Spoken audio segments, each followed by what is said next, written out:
በዮሐንስ ራእይ ምዕራፍ 14 ቁጥር 6 ላይ በምድርም ለሚኖሩ ለሕዝብም ለነገድም ለቋንቋም ለወገንም ሁሉ ይሰብክ ዘንድ የዘላለም ወንጌል ያለው ሌላ መልአክ ከሰማይ መካከል ሲበር አየሁ እንዲል ቅዱስ ቃሉ እንደ ቀደሙት አባቶቻችን የማይለወጠውን ቅዱስ ወንጌል ለፍጥረት ሁሉ ማብሰርን ዓላማው ያደረገው ይህ ቃለ ወንጌል ቲቪ ነው።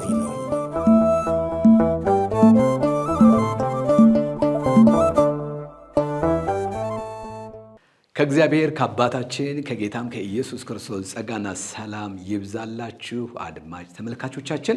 የዘላለም አምላክ እግዚአብሔር የተባረከ ይሁን። ይህ የቃለ ወንጌል የቴሌቪዥን አገልግሎት ነው። የቃለ ወንጌል የቴሌቪዥን አገልግሎት ከኢቫንጀሊካል ቴሌቪዥን ጋር በመተባበር የሚያዘጋጅላችሁ ሳምንታዊ ፕሮግራማችን ነው። እግዚአብሔር አምላክ ለዘላለም የተባረከ ይሁን። ይህንን ፕሮግራም ምናልባት በዩቲዩብ ማግኘት የምትፈልጉ ሰዎች በዩቲዩብ ማግኘት ትችላላችሁ። ምናልባት መልእክቱ ሙሉውን ማዳመጥና መጠቀም ከፈለጋችሁ በዩቲዩብ ቻናላችን ልታገኙ ትችላላችሁ ማለት ነው። እግዚአብሔር አምላክ ለዘላለም የተባረከ ይሁን። ዛሬ ይዤላችሁ የመጣሁት መልእክት በኤፌሶን መጽሐፍ ምዕራፍ 1 ቁጥር 23 ላይ ያለው ነው። እግዚአብሔር ለዘላለም ይባረክ። እሱን አብረን የምናይ ይሆናል። እግዚአብሔር ይመስገን። ሁላችሁም መጽሐፍ ቅዱሳችሁን ታወጡና የኤፌሶን መጽሐፍ ምዕራፍ 1 ቁጥር 23ን እናነባለን ማለት ነው። እግዚአብሔር ይመስገን። እንደዚህ ይላል። እኔ ትንሽ ወደ ኋላ መለስ ልበልና ሐሳቡ እንዲያያዝልን ከቁጥር 15 ጀምሮ ያለውን ላንብብላችሁ። በጌታ በኢየሱስም አነባዋለሁ። መጽሐፍ ቅዱሳችሁን አውጡ፣ ተከታተሉኝ። እግዚአብሔር ይመስገን። እንዲህ ይላል። ስለዚህ እኔ ደግሞ በእናንተ ዘንድ ስለሚሆነው በጌታ በኢየሱስ ክርስቶስ ስለማመን ለቅዱሳን ስለ ሁሉ ስለሚሆን መውደድ ሰምቼ ስለ እናንተ እያመሰገንኩ ስጸልይ ስለ እናንተ ማሳሰብን አልተውም። የክብር አባት የጌታችን የኢየሱስ ክርስቶስ አምላክ እርሱም በማወቅ የጥበብና የመገለጥ መንፈስ እንዲሰጣችሁ እለምናለሁ። ይህም የልቡናችሁ ዓይኖች ሲበሩ የመጠራቱ ተስፋ ምን እንዲሆን በቅዱሳን ዘንድ ያለው የርስት ክብር ባለጠግነት ምን እንዲሆን ለምናምን ከሁሉ የሚበልጥ የኃይሉ ታላቅነት ምን እንዲሆን የመጠራታችሁ ተስፋ ምን እንዲሆን በቅዱሳን መካከል ያለ የርስት ክብር ምን እንዲሆን የኃይሉ ታላቅነት ምን እንዲሆን የሚለውን አስምሩበት። የዕለቱ መልእክታችን ባይሆንም ከሁሉ የሚበልጥ የኃይሉ ታላቅነት ምን እንዲሆን ታውቁ ዘንድ ነው።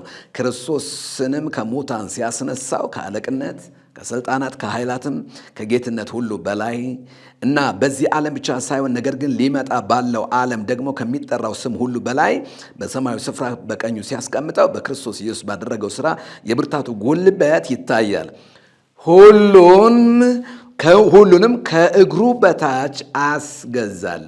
ከሁሉም በላይ ራስ እንዲሆን ለቤተ ክርስቲያን ሰጠው።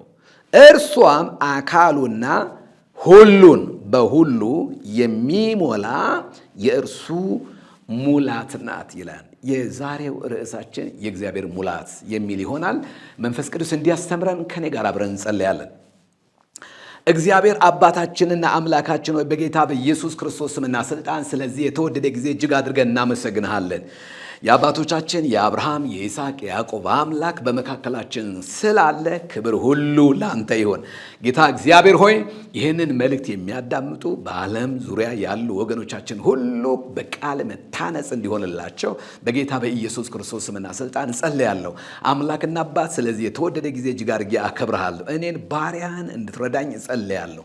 በኢየሱስ ክርስቶስ ስም ስለሰማን ተባረክ። ቀሪ ጊዜያችን ሁሉ የተባረከ ይሁን። የትኛውም የሰይጣን ጠላትን ጣልቃ ገብነት ሁሉ እሰብራለሁ። በጌታ በኢየሱስ ክርስቶስ ስምና ስልጣን የተሰበረ ይሆን። አመሰግንሃለሁ። ክብር ላንተ ይሁን። በዚህ ስፍራ እግዚአብሔር ሆይ ይህንን አገልግሎት እግዚአብሔር ሆይ በማሳለጥ ከካሜራ ጀርባ ሆነው የሚያገለግሉት ወንድሞቼን እንድትባርካቸው በጌታ በኢየሱስ ክርስቶስ ስም ጸልያለሁ። ሁሉ ለክብር ይሆን። በጌታ በኢየሱስ ክርስቶስ ስም አሜን። እግዚአብሔር አምላክ ለዘላለም የተመሰገነ ይሁን። ርዕሳችን የእግዚአብሔር ሙላት የሚል ይሆናል ማለት ነው። ስለዚህ ርዕሰ ጉዳይ አብረን ከእግዚአብሔር ቃል እንመለከታለን ማለት ነው። እግዚአብሔር አምላክ ዘመናችሁን ይባርክ። ምንድነው የሚለው? እርሷም አካሉና ሁሉም በሁሉ የሚሞላ የእርሱ ሙላቱ ናት። የጌታችን የኢየሱስ ክርስቶስ ሙላቱ ናት። ከሙታን የተነሳው የኢየሱስ ክርስቶስ ሙላቱ ናት። አለቅነትና ስልጣናትን ሁሉ ድል ነስቶ ወደ ሰማይ ላረገው ለክርስቶስ ኢየሱስ ምኑ ናት? ሙላቱ ናት ብሎ መጽሐፍ ቅዱስ ይናገራል። እሷ ማናት? ቤተ ክርስቲያን ናት። የኢየሱስ ክርስቶስ ቤተ ክርስቲያን የእግዚአብሔር ፍጹም ሙላት መገለጫ መሳሪያ ናት። ቤተ ክርስቲያን የኢየሱስ ክርስቶስ ፍጹም ሙላት መገለጫ መድረክ ናት። ክብር ለእግዚአብሔር ይሁን። ከሙታን የተነሳው አለቅነትና ስልጣናትን ድል ነስቶ በአብ ቀኝ የተቀመጠው የኢየሱስ ክርስቶስ ምኑ ናት? ሙላቱ ናት ብሎ የእግዚአብሔር ቃል ይናገራል። እግዚአብሔር አምላክ ለዘላለም ይባረክ እና በቅዱሳን መካከል የርስት ክብር አለ ማለት ነው። ያ የከበረው ርስት ሙላት መገለጫ ናት። የእግዚአብሔር አብ ክብር የሙላቱ መገለጫ ናት። የመንፈሱ የሙላቱ መገለጫ ናት። ኢየሱስ ክርስቶስን ከሙታን ሲያስነሳ አይደለም የሚለው የኃይሉ ታላቅነት ምን እንዲሆን ታውቁ ዘንድ ይላል። የእግዚአብሔር የኃይሉ ታላቅነት የሙላት መገለጫ ናት። የኃይሉ ታላቅነት ሙላት መገለጫ ናት። የፖለቲካ አይደለም፣ የዘር የቋንቋ አይደለም፣ የሁኔታ አይደለም፣ የዚህ ዓለም ጥበብ ሙላት መገለጫ ነች። ቤተ ክርስቲያን የእግዚአብሔር አብ ሙላት መገለጫ ነው። የልዑሉ የእግዚአብሔር ሙላት ባህሪው፣ ክብሩ፣ ማንነቱ፣ ጽድቁ፣ ቅድስና ክብር ለእግዚአብሔር ነው። በሌላ አነጋገር እግዚአብሔር ማን እንደሆነ እግዚአብሔር ምን እንደሆነ የሚታወቀው በቤተ ክርስቲያን መልክ ነው። በቤተ ክርስቲያን ማንነት ነው። በቤተ ክርስቲያን ውስጥ በሚታየው የሕይወት ስርዓት ነው። ቤተ ክርስቲያን ሰማያዊ ናት ብለን የምንለው ከሚገለጥባት ሙላት የተነሳ ነው። ቤተ ክርስቲያን የእግዚአብሔር ናት ብለን የምንለው የእግዚአብሔር መልክ ስለሚገለጥባት ነው። ቤተ ክርስቲያን የክርስቶስ ናት ብለን የምንለው የክርስቶስ አይነት የሕይወት መልክ ስላላት ነው። ስለዚህ የምናወራው ስለ ቤተክርስቲያን። ቤተክርስቲያን ሲባል ህንፃ እንዳታስቡ፣ ትልልቅ ካቴድራል ቸርቾችን እንዳታስቡ። እኔ ቤተክርስቲያን እያልኩ ያለሁት በብዙም ይሁን በጥቂት የተሰበሰቡ የቅዱሳንን ህብረት ነው። እግዚአብሔር አምላክ ለዘላለም የተባረከ ይሁን። ስለዚህ ዛሬ ስለ እግዚአብሔር ሙላት ስናወራ ያ የጥንቱ ክብር የሚገለጥባት የሕያው እግዚአብሔር ቤተክርስቲያን ሆና እንድትታይ ነው። ክብር ለእግዚአብሔር ለአምላካችን። ወደ ኋላ ልውሰዳችሁና ዘጸአት ምዕራፍ 40 ቁጥር 43ና 33ና 34 ላንብብላችሁ። በማደሪያውና በመሰዊያው ዙሪያ አደባባዩን ተከለ፣ የአደባባዩን ደጃፍ መጋረጃ ዘጋ፣ እንዲሁም ሙሴ ስራውን ፈጸመ ይልና ደመናውም የመገናኛውን ድንኳን ከደነ። ደመናውም የመገናኛውን ድንኳን ከደነ፣ የእግዚአብሔርም ክብር ማደሪያውን ምን አደረገ ነው የሚለው? ሞላ። የእግዚአብሔርም ክብር የማደሪያውን ድንኳን ሞላ። የሚገርመው ወደኋላ ያሉትን ቁጥሮች በምታነቡበት ጊዜ እንግዲህ ቤተ መቅደሱ ሁላችሁም እንደምታስታውሱት 3 ክፍሎች አሉት። አደባባይ አለ፣ ቅድስት አለ፣ ቅድስተ ቅዱሳን አለው። እነዚህ ሁሉ ተሰርተው አልቀዋል። እሱ ብቻ ሳይሆን በአደባባዮቹ ላይ የነሐስ መሰዊያው ቆሟል። እሱ ብቻ አይደለም፣ ወደ ቅድስት ስትሄዱ በዛ የካህናት ቆመው የሚያገለግሉበት ስፍራ አለ። በዛ መሰዊያ ቆመዋል።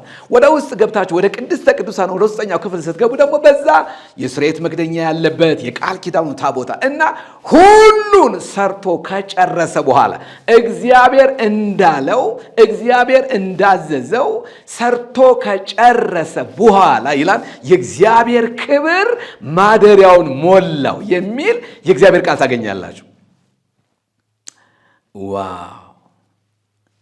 ሰርቶ ከጨረሰ በኋላ ምንም ነገር እግዚአብሔር በሰማያዊ ስፍራ ማለት በተራራው ላይ ባሳየው ዲዛይን መሰረት ሰርቶ ከጨረሰ በኋላ መጽሐፍ ቅዱስ ሲናገር የእግዚአብሔርም ክብር ምን አደረገ ነው የሚለው?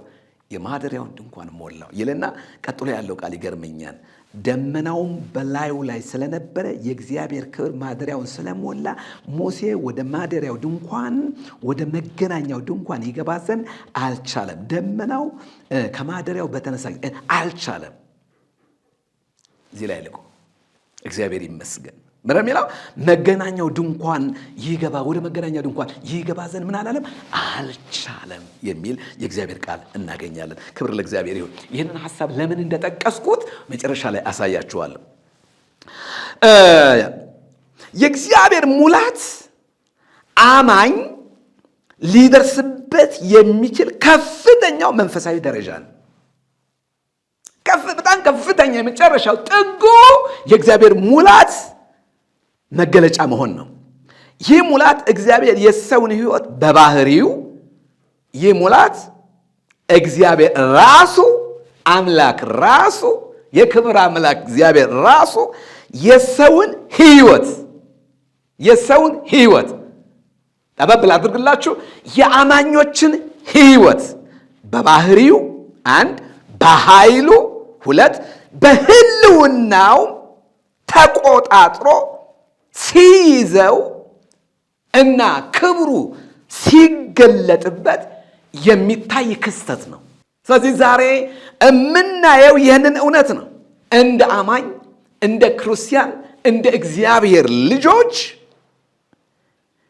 የእግዚአብሔር ባህሪ፣ የእግዚአብሔር ኃይል፣ የእግዚአብሔር ሀልወት በማንነታችን ላይ፣ በህይወታችን ላይ፣ በነገራችን ላይ በሙላት ክብሩ ሲገለጥ ያን ጊዜ ሙላት እንለዋለን። ለዛ ነው የእግዚአብሔር ሙላት አማኝ ሊደርስበት የሚገባው የመጨረሻ ልክ ነው፣ የመጨረሻ ጥግ ነው። ለመድኃኒታችን ለእግዚአብሔር ክብር ይሁን። በግሪኩ ፕሌሮማ የሚባለው ሙሉ በሙሉ የተሞላ ምንም ክፍተት የሌለው ማለት ነው። ሙላት ምንም ነገር ክፍተት የሌለው ሙላት፣ የእግዚአብሔር ሙላት ብለን ስንል ምንም አይነት ክፍተት የሌለው ማለት ነው። በማን ዓለም? በእግዚአብሔር ዓለም የተያዘ ማንነት፣ በእግዚአብሔር ክብር የተሞላች ቤተ ክርስቲያን፣ በእግዚአብሔር ኃይል የተሞላች ቤተ ክርስቲያን፣ በእግዚአብሔር ጽድቅ የተሞላች ቤተ ክርስቲያን። ሌላ ሰይጣንም ሆነ ሰው ሁኔታ ክፍተት አግኝቶ ሊይዘው የሚችለው ምንም አይነት ክፍት ቦታ የሌለ ሙሉ በሙሉ በአንድ ነገር ላይ የተያዘ በዛ ቁጥጥር ስር ያለ ምን ይባላል? ሙላት ይባላል። ሙላት ማለት መለኮታዊው ባህሪና ኃይል በአንድ አካል ውስጥ ሙሉ በሙሉ ሰፍሮ መገኘቱን ያመለክታል። ባህሪው እና ኃይሉ። ክብር ለእግዚአብሔር ይሁን። የእግዚአብሔር ባህሪ ማለት የእግዚአብሔር ቅድስና፣ የእግዚአብሔር ጽድቅ፣ የእግዚአብሔር ፍቅር፣ የእግዚአብሔር ምሕረት፣ የእግዚአብሔር ቸርነት፣ የእግዚአብሔር በጎነት፣ የእግዚአብሔር ማዳን፣ የእግዚአብሔር ኃይሉ በአንድ አካል ውስጥ ምን ሆኖ ተሞልቶ ሲገኝ ሰፍሮ መገኘቱን እሱን ምን እንለዋለን? ሙላት እንለዋለን። ይህ ለክርስቶስ ኢየሱስ የምንሰጠውም ነው። በቆላስይስ መጽሐፍ ምዕራፍ 2 ቁጥር 9 ላይ የመለኮት ሙላት በሰውነቱ ተገልጦ ይኖራል የሚል ስለ ጌታ ኢየሱስ ክርስቶስ የተነገረ ነገርን እናገኛለን። እግዚአብሔር አምላክ ለዘላለም የተባረከ ይሁን። ዛሬ በቤተ ክርስቲያን ውስጥ ይህንን ሙላት እናፍቀዋለሁ። ጽድቁ ተፈልጎ የሚገኝበት፣ የቅድስናው ሙላት ተፈልጎ የሚገኝባት ማደሪያ፣ የእግዚአብሔር ክብር ተፈልጎ የሚገኝባት ማደሪያ፣ የእግዚአብሔር ሕይወት የሚፈስባት ልክ እንደ ጅረት ውሃ የእግዚአብሔር ሙላት በአካሉ ማለት በቤተ ክርስቲያን ውስጥ ሲፈስ የሚገኝባት የሕያው እግዚአብሔር ሙላት መገለጫ እንድትሆን እግዚአብሔር ይፈልጋል። እግዚአብሔር አምላክ ለዘላለም የተባረከ ይሁን። እንደ ግለሰብም የሙላት ያስፈልገናል። እንደ ቤተ ክርስቲያንም ይህ ሙላት ያስፈልገናል። እግዚአብሔር አምላክ የተመሰገነ ይሁን። የእግዚአብሔር ቅድስና፣ የእግዚአብሔር ጽድቅ፣ የእግዚአብሔር ፍቅር፣ የእግዚአብሔር ምሕረት፣ የእግዚአብሔር ሕይወት፣ የእግዚአብሔር ቸርነት፣ የእግዚአብሔር ማዳን በአካሉ ውስጥ ሲፈስ ማየት፣ በክርስቶስ ኢየሱስ ቤተክርስቲያን ሲፈስ ማየት። ሌላ ሳንሞላ የዓለምን ትምህርት፣ የዓለምን ስንክሳር፣ የዓለምን ጥፋት፣ የዓለምን እርኩሰት፣ የዓለምን ጨለማ ሳናስተናግድ ሙሉ በሙሉ ሁሉን በሁሉ የሚሞላባት የሕያው እግዚአብሔር ቤተክርስቲያን እንድትሆን የእግዚአብሔር የዘላለም ሐሳብ ነው። በብሉይ ኪዳን መሞላት ማለት አንድን ነገር በሌላ ነገር ተጥለቅልቆ የራሱ ማንነት እስኪጠፋ ድረስ መያዙን የሚያሳይ ነገር ምን ይባላል? ሙላት ይባላል። ኦ ማይ ጋድ ሃሌሉያ። በሌላ ነገር ተጥለቅልቆ ሲታይ ያንን ሙላት እናያለን። ልክ በማደሪያው ድንኳን ላይ የእግዚአብሔር ክብር ሲመጣ፣ ሸከናው ሲመጣ፣ ክብሩ ሲመጣ፣ ኃይሉ ሲመጣ ያ ስፍራ ሙሉ ለሙሉ በእግዚአብሔር ክብር እንደተጠለቀለቀ ሁሉ አሁንም በአዲስ ኪዳኗ ቤተ ክርስቲያን የእግዚአብሔር ከፍ ያለው ሙላት በቤተ ክርስቲያን ውስጥ ተጥለቅልቆ እንዲገኝ የእግዚአብሔር ፈቃድ ነው። የእግዚአብሔር ክብር መቅደሱን ሲሞላው ካህናቱ እንኳን መቆም አልቻሉም ነበረ። ታስታውሳላችሁ? ሰለሞን ቤተ መቅደሱን ሰርቶ በጨረሰ ጊዜ ካህናቱ ሊያመሰግኑ ገብተው መጽሐፍ ሲናገር ምንድን ነው የሚለው? የእግዚአብሔርም ክብር መጣና ተሰርቶ ያለቀውን ያንን ቤተ መቅደስ ሞላው፣ ካህናቶቹ ማገልገል እስከሚያቀታቸው ድረስ።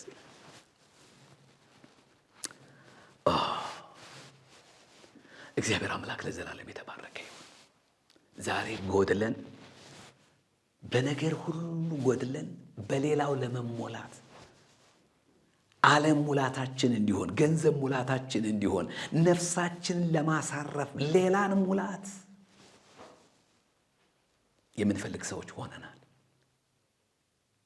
እንደ ምድረ በዳ አህያ ሆንሽ እንዳላት እስራኤልን ሌላ ነገር የምንጠማ ሰዎች ሆነናል። ቤተ ክርስቲያን የእግዚአብሔር አብ ክብር፣ የእግዚአብሔር አብ ሙላት፣ የእግዚአብሔር አብ ሕይወት መገኛ፣ እንቆቅልሽ የሚፈታባት መገኛ፣ እግዚአብሔር ራሱን የሚገልጥባት መገኛ ስፍራ ናት። ሙሴ የማደሪያውን ድንኳን ሰርቶ በጨረሰ ጊዜ አይደለም የሚለው መጽሐፍ ቅዱስ ሲናገር፣ ሰርቶ በጨረሰ ጊዜ ነው የሚለው እግዚአብሔር ቃል። የእግዚአብሔር ክብር በደመና አምሳል መጣና ቤቱን ሞላው። ሙሴ ገብቶ ማገልገል አልቻለም። ዛሬ እንደፈለግን የምንወጣበት የምንገባበት መድረክ ክብር ሲመጣ ግን እንደዛ አይደለም የሚሆነው። ሰው ሁሉ ከመድረክ ተረግረግ ብሎ ይወርድና እግዚአብሔር ብቻ የሚሰራበት ዘመን ይምጣልን። እግዚአብሔር አምላክ ለዘላለም የተመሰገነና የተባረከ ይሁን።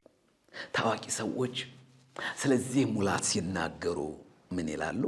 እግዚአብሔር አንድን ሰው መሙላት የሚችለው ያ ሰው አስቀድሞ ከራሱ ወይም ከእኔነቱ ባዶ ሲሆን ብቻ ነው። በራሱ ማንነት የተሞላ ሰው ለእግዚአብሔር ሙላት ክፍት ቦታ ስለሌለው በእግዚአብሔር ሙላት አይሞላም ብሎ አለ። ቶዘር የተባለ ሰው ባዶ ሆኖ መገኘት። አቤት አቤት አቤት አቤት! ወገኖቼ ሆይ ባዶ ሆኖ ያ ሰው በእግዚአብሔር ሉዓላዊ ሙላት ውስጥ ሊሆን የሚችለው ከእኔነቱ ሲፈታ ነው ይላል። ስለዚህ እኔ ከሚለው ማንነቱ ካልተፈታ ማለት ይኸውላችሁ፣ በእግዚአብሔር ለመሞላት በመጀመሪያ መጽሐፍ የሚናገረው ባዶ መሆን አለብን።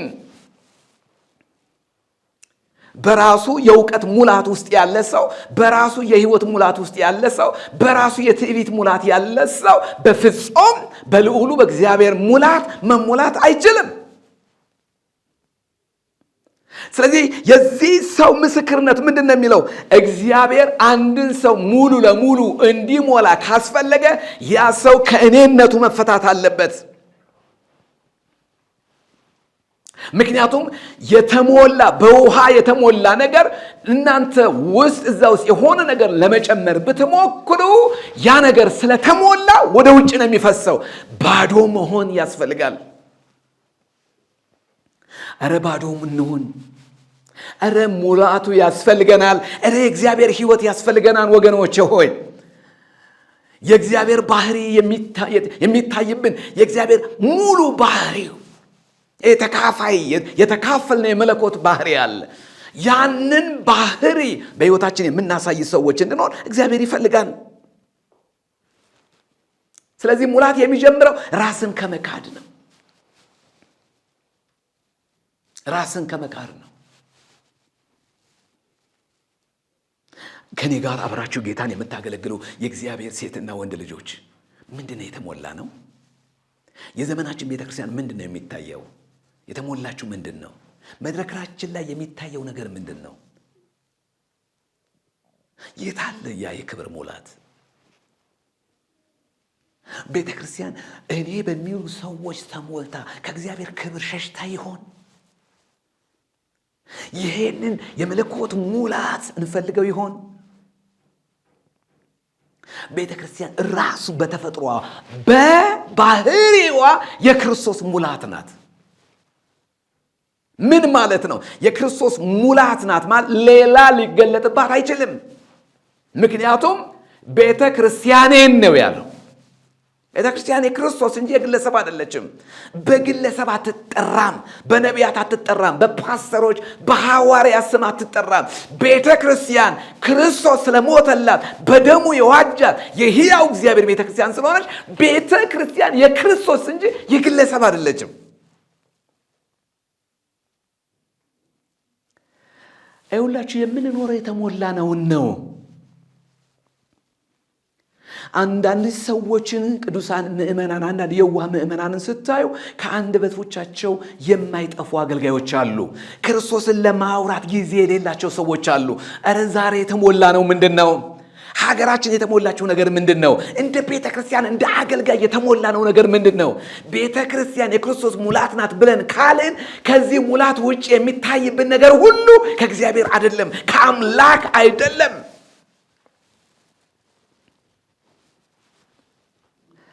ቻርልስ ስፐርጀን የተባሉ የእግዚአብሔር ሰው አንድ ትንሽ ዋንጫ በውቅያኖስ ብትጨምረው ዋንጫው በውቅያኖሱ ትሞላለች።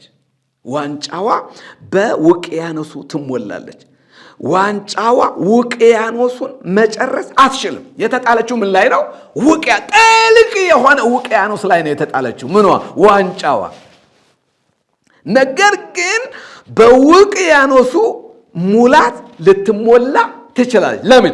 የወደቀችበት ምን ስለሆነ? ውቅያኖስ ስለሆነ። እኛም የእግዚአብሔርን ባህሪ ጨርሰን አንይዘውም። በቃ የእግዚአብሔር ሙላት ጥልቀቱና ስፋቱ ይሄ ነው፣ ወርዱ ይሄ ነው፣ ቁመቱ ይሄ ነው ብለን እግዚአብሔርን በእኛ ሳይዝ በእኛ ዓለምና በእኛ ውስጥ ብቻ የሚኖር አድርገን ልንይዘው አንችልም። በአንድ ሀገር ያለች ቤተክርስቲያን፣ በአንድ አካባቢ ያለች ቤተክርስቲያን የክርስቶስ ሙላት ልትሆን ትችላለች። ነገር ግን ክርስቶስን ብቸኛ እኔ ብቻ ነኝ ብላ እኔ ብቻ ነኝ ያስኩት በእኔ ብቻ ነኝ የሚገለጠው በቃ በእኛና በእኛ ብቻ ነው የሚኖረው ክርስቶስ ብላ መገደብ አትችልም። ልክ ጥልቅ የሆነ ውቅያኖስ ውስጥ የወደቀች ዋንጫ የምትካፈለው ነገር አላት፣ የምትሞላው ነገር አላት። ግን ውቅያኖሱ ሙሉ ለሙሉ ዋንጫዋ ውስጥ መግባት አይችልም። ልትሞላ ትችላለች ወይ? አዎ። ግን ሙሉ ለሙሉ ውቅያኖስን ጠቅልላ እኔ ውስጥ ነው ያለሁት ማለት አትችልም። ትንሿ ጠብታ ናት። በሌላ አነጋገር እኛ በውቅያኖሱ እንኖራለን እንጂ እግዚአብሔር በእኛና በእኛ ብቻ ነው የሚገለጠው ብለን ማለት አንችልም። እግዚአብሔር ሁሉን በሁሉ የሚሞላ ዓለምንና ሞላዋን የሞላ ጌታ ነው። ቃለ ወንጌል ቲቪ ነው።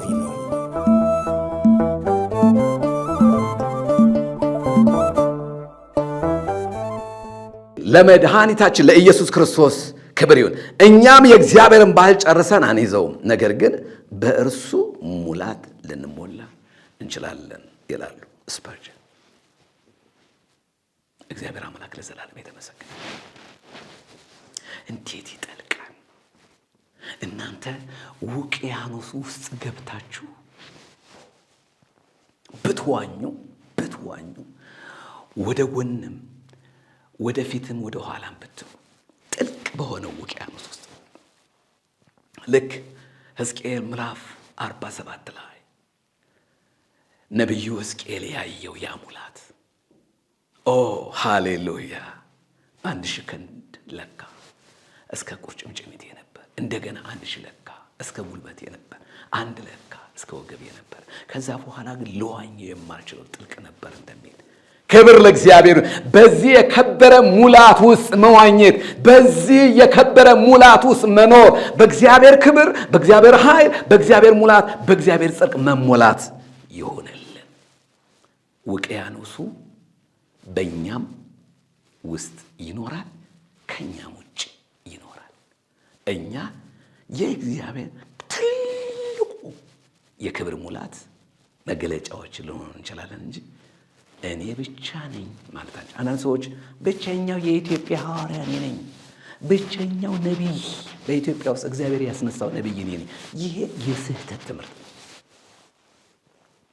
እግዚአብሔር ምድርንና ሞላዋን የሞላ በምናውቀው በማናውቀው በሚገባን በማይገባን ከኛም ውጭ ባሉ ቅዱሳን ሁሉ ውስጥ በክብር የሚኖር ጌታ እንጂ በአንድ ግለሰብ ሕይወት ብቻ ተወስኖ የሚኖር አምላክ የለንም። በአንድ ግለሰብ ብቻ በአንዲት ሀገር ራሱን የሚገልጥ ጌታ የለንም። በኢትዮጵያ የክርስቶስ ኢየሱስ ቤተክርስቲያን አለች። ክብር ለእግዚአብሔር ይሁን። ይህች ቤተክርስቲያን ምንም እንሁን የክርስቶስ የክብር ሙላት መገለጫ መሳሪያ ናት። ዋው! እግዚአብሔር አምላክ የተመሰገነ ይሁን። ከኔ ጋር ናችሁ? ጌታ አምላክ ይባረክ። ካልቪን የተባለ አንድ መንፈሳዊ ሰው ስለ እግዚአብሔር ሙላት ሲናገር ምን አለ? የእግዚአብሔር ሙላት የሚገኘው በመንፈስ ቅዱስና በእግዚአብሔር ቃል ሚዛን ውስጥ ነው። የእግዚአብሔር ሙላት የሚገኘው በቃሉና በመንፈሱ ሙላት ነው። መንፈስ ያለ ቃል ወደ ስሜት ይመራል፣ ቃልም ያለ መንፈስ ደግሞ ወደ ደረቅ ሃይማኖተኝነት ይመራል ይላሉ። አሜን። ክብር ለእግዚአብሔር። እኛ ሙላት ብለን የምንለው የመንፈስ ቅዱስን ሙላት ነው። ሌላው ደግሞ የቃሉ ሙላት ነው። ስለዚህ እንደ አማኝ መሞላት ያለብን ጳውሎስ በቆላስይስ መጽሐፉ ላይ እንደተናገረው ምን አለ? የእግዚአብሔር ቃል በሙላት ይኖርባችሁ። እሱን በኋላ እናየዋለን። በኤፌሶን መጽሐፍ ምዕራፍ 5 ቁጥር 18 ላይ መንፈስ ይሙላባችሁ እንጂ በወይን ጠጅ አትስከሩ። ጤናማ ክርስቲያን መንፈስም ቃልም ያለው ሰው ነው። ቃልም መንፈስም ያለው ሰው ነው። እግዚአብሔር አምላክ የተመሰገነ። ሚዛናዊ ክርስቲያን ብለን የምንለው የትኛውን ነው? የእግዚአብሔርን ቃል የተሞላ በመንፈስ ቅዱስም የተሞላ ክርስቲያን። አንዳንድ ቦታ በጣም በአንዱ አቅጣጫ ብቻ ሙላት ሙላት ሙላት ሙላት፣ እውቀት አያስፈልግም፣ እውቀት ያደርቃን ምናምን። አንዳንድ ቦታ ደግሞ ወገኖቼ እውቀት እውቀት እውቀት። እኔ ወገኖቼ ሚዛናዊ ክርስትና መኖር ከፈለግን በመጀመሪያ ማወቅ ያለብን ሁለቱም። የቃሉ ሙላት ያስፈልገናል። ለምን? እናየዋለን። የመንፈሱ ሙላት ያስፈልገናል። ለምን? እሱንም እናየዋለን። ግን ጆን ካልቪን የሚለን አንድ ነገር ነው። ጤናማ የክርስትና ሕይወት ቃልንም መንፈስንም የተሞላ ሰው ነው ብሎ ይላሉ። እግዚአብሔር አምላክ የተመሰገነ። እስካሁን ያየነው የእግዚአብሔር ሙላት ባህሪና ምንነቱን ነው። በመቀጠል የምናየው ክብር ለእግዚአብሔር ይሁን 5 የመለኮታዊ ሙላት ዘርፎችን እናያለን። ምንድን ናቸው እነሱ? ክርስቲያን በምን መሞላት አለበት? መግቢያ ላይ እንደተናገርኩት ቤተ ክርስቲያን የኢየሱስ ክርስቶስ ፍጹም ሙላት ምንድናት? መገለጫ ናት። የኢየሱስ ክርስቶስ ሙላት ምን መገለጫ መድረክ ናት። ምክንያቱም መጽሐፉ ምንድነው የሚለው? ሁሉም በሁሉ የሚሞላባት፣ በሁሉ ስፍራ እንዲገኝ ሁሉም በሁሉ የሚሞላባት የእርሱ ሙላት ናት ይላል። አቤት ይቺ ቤተ ክርስቲያን ስትታይ መዓዛዋ ምን እንደሚመስል፣ እንዲህ አይነት ህብረት መዓዛው ምን እንደሚመስል፣ እንዲህ አይነት አገልግሎት መዓዛው ምን እንደሚመስል፣ እንዲህ አይነት ክርስትና እንዴት ማራኪ እንደሆነ ነግራችሁ አልችልም። ትፈልጋለች ማየት ቤተ ክርስቲያን የኢየሱስ ክርስቶስ ሙላት ያለባት። ምኑ የቅድስናው ሙላት፣ ምኑ የጽድቅ ሙላት፣ ምኑ የፍቅር ሙላት። ሰዎች ሄደው ልክ እንደ ብሉይ ኪዳን የመማፀኛ ከተማ ሄደው የሚሸሸጉባት፣ ዓለም ሰይጣን ሊገላቸው የሚያሳድዳቸው ሰዎች፣ በኃጢአትና በልዩ ልዩ ነገር የሚፈለጉ ሰዎች ሄደው የሚጠለሉባት፣ ለብዙ ሰዎች መሸሸጊያ የምትሆን ቤተ ክርስቲያን፣ ሄደው እርፍ የሚሉባት፣ ሄደው ተጽናንተው የሚመለሱባት ቤተ ክርስቲያን። ደግሜ እናገራለሁ፣ ቤተ ክርስቲያን ማለት ህንፃ ማለት አይደለም። አሁን እንግባባትበታለን። የእንትን ቤተክርስቲያን የእንትን ቤተክርስቲያን የእንትን ቤተክርስቲያን ብለን እንግባባበታለን፣ ለመጠሪያነት እንጠቀምበታለን። ቤተክርስቲያን ማለት ግን ከሙታን ለተነሳው ለኢየሱስ ክርስቶስ ሕይወታቸውን አሳልፈው የሰጡ የቅዱሳን ህብረት ነው። የእግዚአብሔር ሙላት፣ የክርስቶስ ኢየሱስ ሙላት። እኔ ልጸልይ፣ በናዝሬቱ በኢየሱስ ክርስቶስ ስምና ስልጣን ከእግዚአብሔር ውጭ የተሞላ ነው ነገር። ሰው የተሞላውን ነው አይደለም ይመስለው፣ የተገፈፈ ይሆን፣ ከአምላክ ያልሆነ ሙላት ሁሉ የተጠረገ ይሆን። አይታችሁታል። በወይን ጠጅ የሰከረ ሰው፣ በመጠጥ የሰከረ ሰው ራሱን መግዛትና ራሱን መቆጣጠር ሳይችል ሲቀር እየተንገዳገደ ባላንሱን መጠበቅ አቅቶት ወዲያና ወዲህ እየተላጋ ሲሄድ አይታችኋል። ሰካራም እንደዛ ባላንሱን እንዳይጠብቅ ያደረገው ነገር ምንድን ነው? ሙላቱ ነው። የዓይን ቅላት ከየት ነው የመጣው? ከተሞላው ወይን ጠጅ አይደለምን? አይደለም የሚለው መጽሐፍ ቅዱስ። ቁጣና ንዴት ከየት መጣ ይላል ሰለሞን በምሳሌ መጽሐፉ ላይ። ከጠጣችሁት መጠጥ የተነሳ አይደለምን? ከወይን ጠጁ የተነሳ፣ ወይን ጠጁ ግለሰቡን ከነደፈው መንደፍ የተነሳ ሰዎች ይንገዳገዳሉ። ሰው የተሞላው ነገር ነው ህይወቱ ላይ የሚታየው። ለምን ይንገዳገዳል? የተሞላው ነገር ነው። ባላንሱ ለምን ይስታል? በቃ ባላንስ የሚያስዝ ነገር ውስጥ ስለገባ ነው። የእግዚአብሔር ሙላት ያለበትስ፣ የእግዚአብሔር የህይወት ሙላት የተገለጠበት፣ የክብሩ ሙላት የተገለጠባት ቤተክርስቲያንስ ምን አይነት መልክ ይኖራታል? ምን አይነት ህይወት ይኖራታል? ወንድሞቼ የእግዚአብሔር ሙላት በህይወታችን ይኖር ይሆን? እህቶቼ የእግዚአብሔር ሙላት ውስጣችን ይኖር ይሆን? የሙላቱ መገለጫን አሳያችኋለሁ። በእግዚአብሔር ህይወት ስንሞላ የሚታይብን ህይወቱ ነው። የእግዚአብሔር ፍቅርን ስንሞላ ጳውሎስ በኤፌሶ መጽሐፍ ምዕራፍ 3 ላይ ወርዱ፣ ስፋቱ፣ ከፍታው፣ ጥልቀቱ ከመታወቅ የሚያልፈውን የእግዚአብሔርን ፍቅር ትሞሉ ዘንድ ታውቁ ዘንድ እስከ እግዚአብሔር ፍጹም ሙላት ደርሳችሁ ትሞሉ ዘንድ አይደል እንደሚለው የፍቅር ሙላት የሚባል ነገር አለ። ዛሬ አንዱ ቤተክርስቲያን ሌላውን ቤተክርስቲያን እንዳልዳነ እስከሚቆጥር ድረስ፣ አንዱ አማኝ ሌላውን እንዳልዳነ አድርጎ እስከሚያስብ ድረስ በመካከል ያለው መገፋፋት የታለ? ያ የፍቅር ሙላት ያለ ያ ክርስቶስ ኢየሱስ ራሱን ስለኛ የተወደደ መዓዛ አድርጎ የሰጠበት ያ የፍቅር መዓዛ ሙላት የታለ? ራሴንም ነው እዛ ውስጥ የማየው፣ እናንተ ብቻ አይደለም እያልኩ ያለሁት። ወርዱና ስፈቱ ጥልቀቱ ከመታወቅ የሚያልፈው የክርስቶስን ፍቅር ለማወቅ ትበረቱ ዘንድ እስከ እግዚአብሔር ፍጹም ሙላት ደርሳችሁ ትሞሉ ዘንድ ይላል። አይገርምም ወይ? የኢትዮጵያ ቤተክርስቲያን የፍቅር ሙላት ያስፈልግሻል። ወደ ፍቅሩ እስራት፣ ወደ ፍቅሩ ገመድ እንመለስ። የእግዚአብሔር የፍቅሩ ሙላት ያስፈልገናል። ዛሬ ጥልና ክርክር ከየት ነው የመጣው? ከዚህ አመፀኛ ከሆነው ዓለም አይደለምን? ከብልቶቻችሁ አይደለምን? አርዲያ የሚለው ያዕቆብ ምዕራፍ 4 ላይ ክርክርና አመፅ መለያየት ከየት ነው የሚመነጨው? ከየትም አይደለም እኮ። ጥላቻ እኮ ከውጭ አይደለም የሚመነጨው። ከሰው ካልተለወጠ ካልተገረዘ ማንነት ከሰው ብልቶች ነው የሚወጣው። የክርስቶስ መዓዛ በውጭ ስትታይ ክርስቶስን የምትሸት ቤተክርስቲያን፣ የኢትዮጵያ ቤተክርስቲያን ይሄ ያስፈልገናል እንደ ቤተክርስቲያን። አሁን ደግሞ በጸጋ ስጦታ ጎራ ለይተን የእርስ በርሳችን የምንጨፋጨፍበትን ስርዓት እየዘነጋን ነው። በጣም ነው የሚገርመው። በዚህ ዘመን ነቢያት አሉ ወይስ የሉም? ሐዋርያት አሉ የሚል